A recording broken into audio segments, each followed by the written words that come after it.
Dolphin pose, Ardha Pincha Mayurasana, is a pose that, quite honestly, a lot of people dread. But it is also a wonderful pose for working both shoulder strength and mobility. So let's take a few minutes to break down this pose. Enter Dolphin by starting in tabletop and then putting your forearms down so your elbows are at about where your hands were. You want your forearms to be shoulder distance apart or closer. So the way you can check that is just by moving one arm over to the other. If your hand crosses or touches your forearm, you're okay. They're closer together than your shoulders, which is what I personally prefer.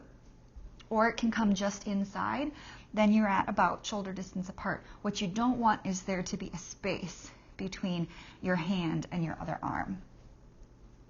Once you're set up, press down firmly into your hands, your forearms, your elbows.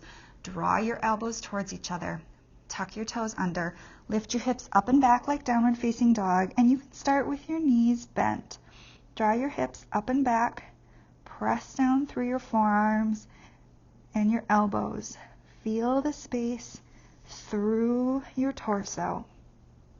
And if it's available, you could straighten your legs some, but you definitely don't have to. Now let's take just a quick minute to look at some of the things that sometimes happen in Dolphin. One of them is that our head sinks down like this because we're not really engaging through our shoulders. We're not pushing the ground away. So our head is sinking down. So make sure that you're really pushing the ground away with your shoulders so that your head is lifting up away from the mat. Another thing that you may notice is that your elbows keep splaying out. And a lot of that has to do with shoulder mobility. When we have our forearms parallel, that's external rotation. And then our arms are also over our head in flexion. And it's quite difficult to do external rotation in flexion for most people. So one way to help reduce the amount of external rotation is just to clasp your hands. So start out like you normally would. Make sure that your elbows are shoulder distance apart or closer, but then clasp your hands. By having your arms in this triangle shape, you have less external rotation. Therefore, you'll have more room in your shoulders as you enter flexion. And it will be easier to push down and to draw your elbows together.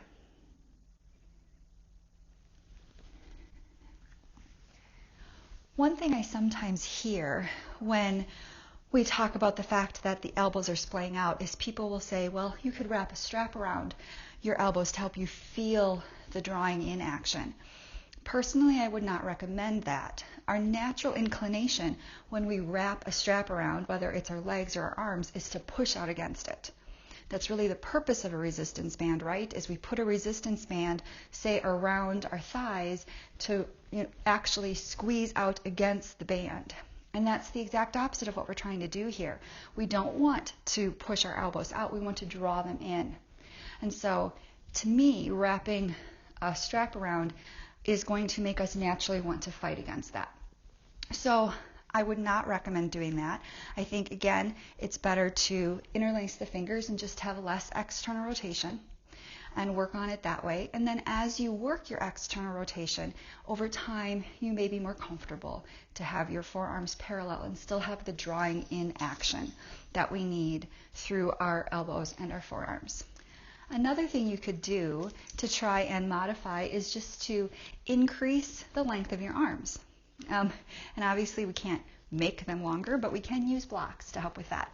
So you could place blocks underneath your forearms to lift yourself up off the ground some. In this case, I'm going to interlace my fingers just because I don't know where my hands would go and I can't press down into my hands when they're on the blocks. So I'm going to interlace my fingers and then lift up. And again, this just provides more space, more clearance from the ground, more ability for me to be able to find that space through my shoulders.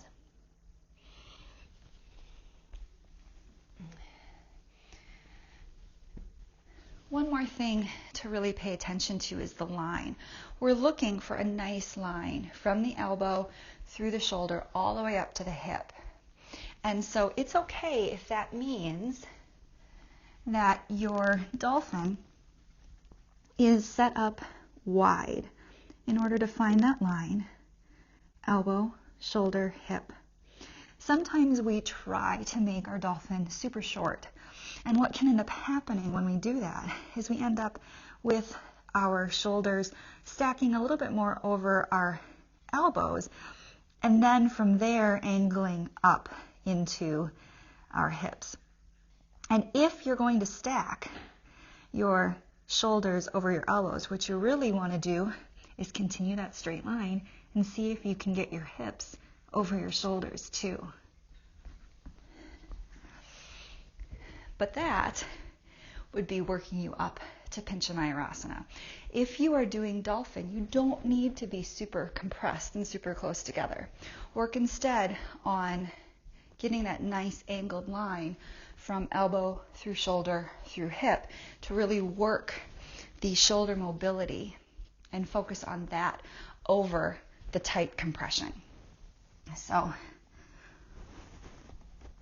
focus on this nice line rather than this. Push, push, push, push, push back to this. If you have any questions, leave them for me in the comments.